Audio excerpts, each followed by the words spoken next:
News కి స్వాగతం. నేను పావని. తప్పక గెలవాల్సిన మ్యాచ్ లో న్యూజిలాండ్ పై భారత్ స్టార్ ఓపెనర్ స్మృతి మందన అద్భుత శతకం నమోదు చేశారు. 88 బంతుల్లోనే 3 సిక్సర్లు 10 4తో సెంచరీ బాదారు. మరో ఓపెనర్ ప్రతీక రావల్ సైతం సెంచరీ వైపు దూసుకెళ్తున్నారు. వీరిద్దరూ వికెట్ పడకుండా 30.3 ఓవర్లలో 191 పరుగుల భాగస్వామ్యం నెలకొల్పారు. ప్రధాని మోదీ ఇచ్చిన స్వదేశీ నినాద స్ఫూర్తితో బీఎస్ఎఫ్ శిక్షణ ఇచ్చిన స్వదేశీ జాతీయ శునకాలు సత్తా చాటాయి. టేకాన్పూర్ నేషనల్ ట్రైనింగ్ సెంటర్ లో శిక్షణ పొందిన రియా అనే భారతీయ శునకం 116 విదేశీ జాతులను అధిగమించింది. All India police duty meet లో రియా ఏకంగా best tracker trade dog and best of the meet అనే 2 టైటిల్స్ ను గెలుచుకుంది. ఈ ఘనత సాధించిన తొలి స్వదేశీ శునకం ఇదే కావడం విశేషం. తెలంగాణలో రానున్న గంట సేపట్లో రాష్ట్రంలోని పలు జిల్లాల్లో వర్షం పడుతుందని హైదరాబాద్ వాతావరణ కేంద్రం అంచనా వేసింది. ఆదిలాబాద్, కొత్తగూడెం, హైదరాబాద్, భూపాలపల్లి, కామారెడ్డి, ఖమ్మం, మహబూబాబాద్, మేడ్చల్, నాగర్ కర్నూల్, నల్గొండ, నిర్మల్, నిజామాబాద్, రంగారెడ్డి తదితర జిల్లాల్లో ఉరుములతో కూడిన వానలు పడే ఛాన్స్ ఉందని పేర్కొంది. గంటకు 40 కిలోమీటర్ల వేగంతో గాలులు వీస్తాయని చెప్పింది. ఇప్పటికే చాలా చోట్ల ముసురు వాతావరణం నెలకొంది. ఇక లేటెస్ట్ మూవీ అప్డేట్స్ చూద్దాం. రెబల్ స్టార్ ప్రభాస్ బర్త్డే సందర్భంగా మారుతి తెరకెక్కిస్తున్న రాజాసాబ్ నుంచి స్పెషల్ పోస్టర్ రిలీజ్ అయింది. త్వరలోనే ఫస్ట్ సింగిల్ రిలీజ్ చేస్తామని మేకర్స్ ప్రకటించారు.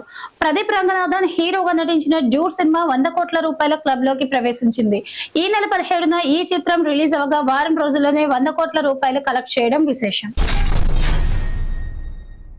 ఎన్డీఏ ప్రభుత్వాన్ని పడగొట్టడానికి కలిసి పనిచేస్తామని ఆర్జేడీ నేత మహాగఠబంధీ సీఎం అభ్యర్థి తేజస్వి యాదవ్ అన్నారు. డబుల్ ఇంజిన్ సర్కారులో ఒక ఇంజిన్ కరప్షన్, మరోది క్రైమ్ అని ఎద్దేవా చేశారు. బీహార్ లో నేరాలు పెరిగిపోతున్నాయని, 200 రౌండ్ల కాల్పులు జరగని రోజంటూ లేదని అన్నారు. కొత్త బీహార్ నిర్మాణానికి కృషి చేస్తామని చెప్పారు. ఎన్డీఏ సీఎం అభ్యర్థి ఎవరో బీజేపీ అమిత్ షా క్లారిటీ ఇవ్వాలన్నారు. చాలా మంది రోజంతా రీల్స్, షార్ట్ వీడియోలు చూస్తూ ఎక్కువ సమయాన్ని వృధా చేస్తుంటారు. దీన్ని నియంత్రించుకునేందుకు యూట్యూబ్ కొత్త ఫీచర్ ను తీసుకొచ్చింది.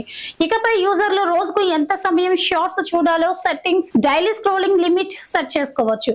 నిర్ణయించుకున్న సమయం పూర్తవన షార్ట్స్ ఫీడ్ ఆగిపోయి నోటిఫికేషన్ వస్తుంది. డిజిటల్ వెల్ బీయింగ్ తోడ్పడేలా యూట్యూబ్ ఈ ఫీచర్ ను తెచ్చింది.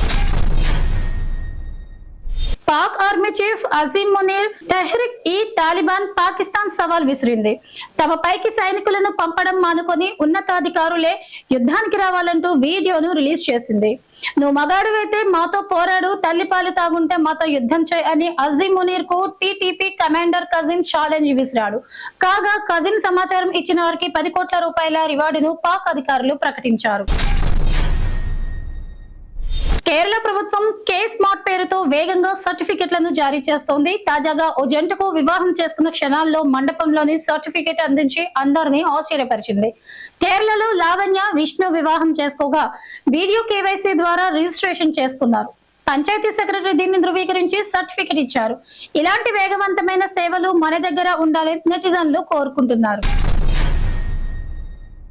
అమెరికాలో దీపావళి సందర్భంగా కొందరు భారతీయులు వ్యవహరించిన తీరుపై నెట్టింట విమర్శలు వెలువెత్తుతున్నాయి. రోడ్డుపై టపాసులు పేర్చడాన్ని పోలీసులు అడ్డగించారు. ఓవైపు టపాసులు కాల్చుతుండగానే ఫైర్ ఇంజన్లతో వాటిని ఆర్పేందుకు ప్రయత్నించారు. అక్కడున్న మిగతా క్రాకర్స్ ని కూడా నీటితో చెదరగొట్టారు.